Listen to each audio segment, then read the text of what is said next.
जी के दुख को थोड़ी देर के लिए भूल जटायु जी को गोद में ले लिए। चाचा जी,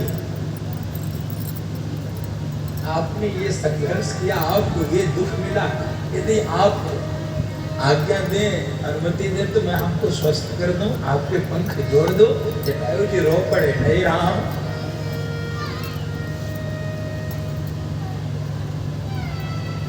इसकी आवश्यकता नहीं, इसकी आवश्यकता नहीं।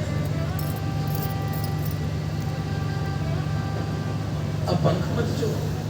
चाचा जी, आपका दुख मुझे देखा नहीं जा रहा। अरे सुनो तो राम, एक बार तेरे पिता दशरथ का युद्ध शनैश्चर के साथ हो रहा था। मैंने तेरे पिता का सहयोग किया था उस युद्ध में। आपके पिता दशरथ जी बड़े धर्मात्मा राजा थे। उन्होंने कहा कि जटायु, मांगो, क्या वरदान चाहिए, मांगो, तुमने मेरा सहयोग किया है। मैंने उस समय कह दिया था कि कोई वरदान नहीं चाहिए मुझे, कोई वरदान नहीं चाहिए, कोई वरदान नहीं। फिर महाराज, मेरी कोई संतान नहीं,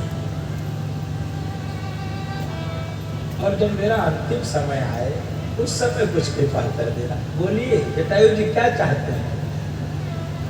मेरी कोई संतान नहीं है, मेरी कोई अंतिम क्रिया नहीं करेगा।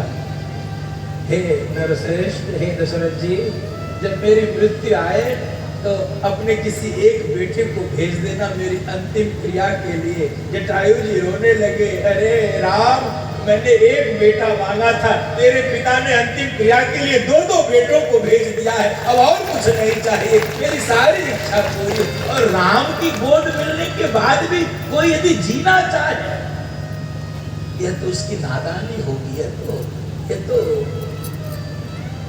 नासमझी होगी। जिस राम का नाम मरते समय भी नहीं निकलता, जन्म जन्म मुनि जतन कराही अंतराम कृताव, उस राम का नाम तो मरते समय भी निकलना मुश्किल होता है। वो राम की गोद में मैं हूं। जटायु जी की भगवान ने अंतिम क्रिया। सोचिए, ये मांसाहारी, सामिष निरामिष सब खाने वाले जटायु जी गीध गयो हरिधाम।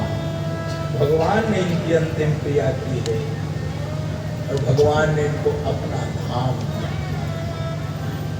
अधर्म अन्याय के विरोध में इकट्ठे होइए, खड़े होइए, संघर्ष कीजिए। रामचरितमानस प्रमाण देता है, आपको भगवान का धाम मिलेगा। भगवान स्वयं आपका हाथ पकड़कर अपने धाम में ले जाएंगे। संघर्ष कीजिए।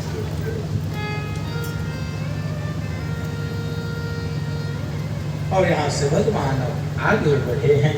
बहुत मीठा प्रसंग है। शबरी माँ बूढ़ी हो गई है, प्रतीक्षा करते करते बूढ़ी हो गई है। छोटी सी थी शबरी मैया, बूढ़ी हो गई है, प्रतीक्षा कर रही है। उनके गुरु मदन ऋषि ने कहा था, तेरी कुटिया पे राम आएंगे, तेरी कुटिया पे राम आएंगे। हम लोग होते तो क्या पूछते? हमारे गुरु यदि हमसे कहते तुम्हारे घर राम आएंगे, हम क्या कहेंगे? कब आएंगे? हमारा अगला प्रश्न होगा, गुरु जी कब आएंगे? बताए दो तो थोड़ा हम मिठाई समोसा लेते आए ताकि भगवान का स्वागत कर सके। शबरी माँ प्रतीक्षा की प्रतिमूर्ति सेवा कर रही है, प्रतीक्षा कर रही है।